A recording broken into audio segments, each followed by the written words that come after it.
Hidup ini adalah kesempatan.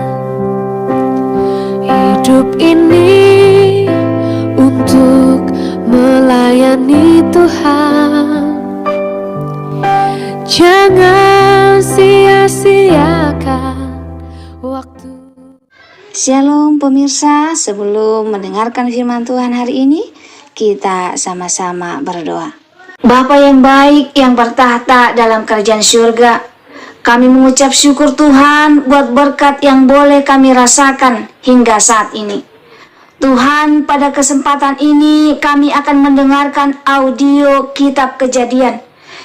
Kiranya firman-Mu ini boleh menjadi berkat bagi kami dan nama Tuhan yang dimuliakan. Kiranya Tuhan memberkati kami dalam kehidupan kami. Mohon ampun dosa pelanggaran kami, karena kami berdoa dalam nama Yesus yang menebus kami dalam dosa. Abraham mengambil pula seorang istri, namanya Ketura. Perempuan itu melahirkan baginya Zimran, Yoksan, Medan, Midian, Isibak, dan Suah. Yoksan memperanakkan Sheba dan Dedan. Keturunan Dedan ialah orang Asyur, orang Letus, dan orang Leum. Anak-anak Midian ialah Eva, Efer, Henok, Abida, dan Eldaah. Itulah semuanya keturunan Ketura. Abraham memberikan segala harta miliknya kepada Ishak, tetapi kepada anak-anaknya yang diperolehnya dari gundik-gundiknya, ia memberikan pemberian. Kemudian ia menyuruh mereka, masih pada waktu ia hidup, meninggalkan Ishak, anaknya, dan pergi ke sebelah timur, ke tanah timur.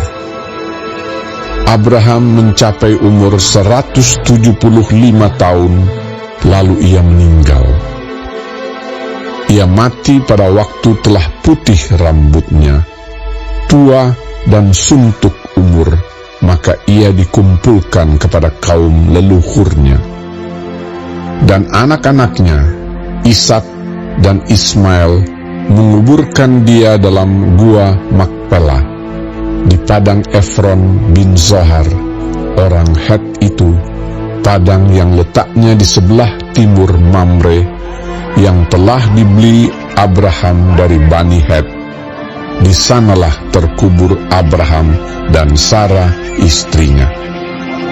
Setelah Abraham mati, Allah memberkati Ishak, anaknya itu, dan Ishak diam dekat sumur Lahai Roi. Inilah keturunan Ismail, anak Abraham yang telah dilahirkan baginya oleh Hagar, perempuan Mesir, hamba Sarah itu. Inilah nama anak-anak Ismail disebutkan menurut urutan lahirnya. Nebayot, anak sulung Ismail, selanjutnya Kedar, Adbeel, Mibsam, Misima, Duma, Masa, Hadad, Tema, Yetur, Nafis, dan Ketma. Itulah anak-anak Ismail, dan itulah nama-nama mereka menurut kampung mereka dan menurut perkemahan mereka, 12 orang raja, masing-masing dengan sukunya. Umur Ismail ialah 137 tahun. Sesudah itu ia meninggal. Ia mati dan dikumpulkan kepada kaum leluhurnya. Mereka itu mendiami daerah dari Hawilah sampai Syur, yang letaknya di sebelah timur Mesir ke arah Asyur. Mereka menetap berhadapan dengan semua saudara mereka. Inilah riwayat keturunan Ishak, anak Abraham. Abraham memperanakkan Ishak, dan Ishak berumur 40 tahun ketika Ribka, anak Betuel, orang Aram dari Padan Aram. Saudara perempuan Laban, orang Aram itu, diambilnya menjadi istrinya. Berdoalah Ishak kepada Tuhan untuk istrinya, sebab istrinya itu mandul. Tuhan mengabulkan doanya, sehingga Ribka istrinya itu mengandung.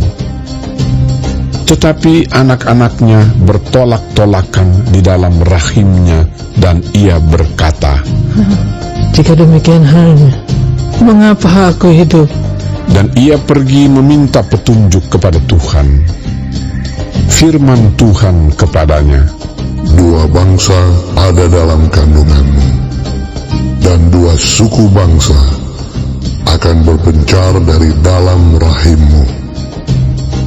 Suku bangsa yang satu akan lebih kuat dari yang lain, dan anak yang tua akan menjadi hamba kepada anak yang muda." Setelah genap harinya untuk bersalin, memang anak kembar yang di dalam kandungannya. Keluarlah yang pertama, warnanya merah, seluruh tubuhnya seperti jubah berbulu. Sebab itu ia dinamai Esau. Sesudah itu keluarlah adiknya, tangannya memegang tumit Esau. Sebab itu ia dinamai Yakub. Ishak berumur 60 tahun pada waktu mereka lahir. Lalu bertambah besarlah kedua anak itu. Esau menjadi seorang yang pandai berburu, seorang yang suka tinggal di padang. Tetapi Yakub adalah seorang yang tenang, yang suka tinggal di kemah. Ishak sayang kepada Esau, sebab ia suka makan daging buruan. Tetapi Ribka kasih kepada Yakub. Pada suatu kali, Yakub sedang memasak sesuatu, lalu datanglah Esau dengan lelah dari padang.